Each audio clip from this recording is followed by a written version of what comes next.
What's the meaning of anaerobic?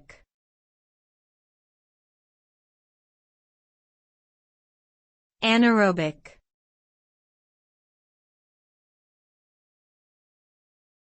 Anaerobic.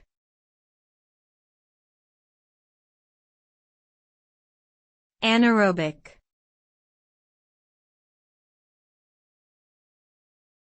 Anaerobic.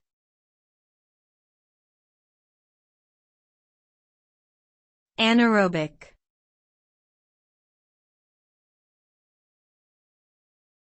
The term anaerobic refers to a process or condition that does not require oxygen to occur. Anaerobic organisms are able to survive and function in environments without oxygen, such as deep-sea sediments or the human digestive tract.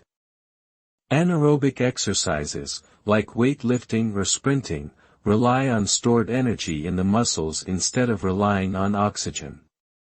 The result of anaerobic processes is often the production of lactic acid, which can lead to muscle fatigue, soreness, and a decrease in performance if not managed properly.